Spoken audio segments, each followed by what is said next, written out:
আমরা দেখেছি এর আগের ঘটনাগুলোতে কেমন যেন একটু মানে অভিযোগ করে জনগণের কাছে হেয় করার এবং টার্গেট করলেন তারেক রহমান সাহেবকে, তার বিরুদ্ধে অপপ্রচার। যে ব্যক্তিটি আজকে দুঃখ যন্ত্রণা শারীরিকভাবে টর্চার, আজকে 16-17 বছর যিনি লন্ডনে অবস্থান করছেন এই শারীরিক অসুস্থতা নিয়ে, গত আন্দোলনে সারা দেশের মানুষকে যিনি ঐক্যবদ্ধ করেছেন এবং জুলাই আগস্টের বিপ্লবে গোটা বিএনপিকে যিনি সেখানে সেই জায়গায় সম্মিলিত করেছেন, তাদের পাশে দাঁড়ানোর কথা বলেছেন।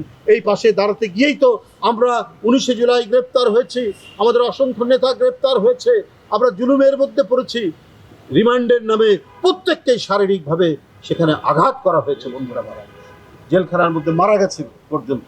বন্ধুরা আমার, এই পরিস্থিতি সহ্য করার পরে আজকে ক্ষমতার প্রতি মোহ এত, যদি ক্ষমতার প্রতি মোহ এত থাকে, তাহলে যখন আমরা বলি যৌক্তিক সময়ের মধ্যে সংস্কার শেষ করে নির্বাচন দিন, কারণ সরকার আর রাষ্ট্র পরিচালনার দায়িত্ব তো হচ্ছে নির্বাচিত একটি সরকারের, নির্বাচিত রাজনৈতিক দল যারা সরকার গঠন করবে, যারা জনগণের বেশি সমর্থন পাবে।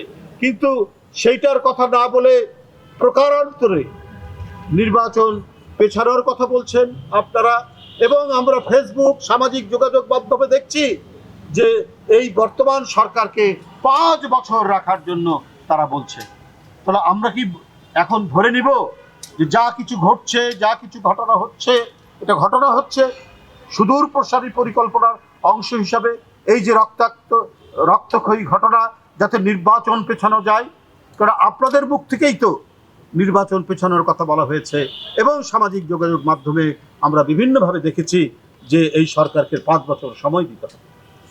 তো এই সমস্ত করার জন্যই কি পরিকল্পিতভাবে এই রক্তক্ষয়ী ঘটনাগুলো ঘটনা হচ্ছে কিনা, এটা নিয়ে জনমনে বড় প্রশ্ন দেখা দিচ্ছে। যাই হোক, আমি রাজনৈতিক বক্তব্য আর দীর্ঘায়িত করতে চাই না। আজকে সকল জনগণের মধ্যে সংশয় সন্দেহ জেগে উঠেছে যে যেখানে গণতান্ত্রিক শক্তি, যে যার রাজনৈতিক দল থাকতে পারে, মত থাকতে পারে, কথা বলবেন, সব ঠিক আছে, রাজনীতি করবেন, সামনে নির্বাচন আসলে নির্বাচন করবেন, কিন্তু তো মিনিমাম একটা আন্ডারস্ট্যান্ডিং থাকা উচিত।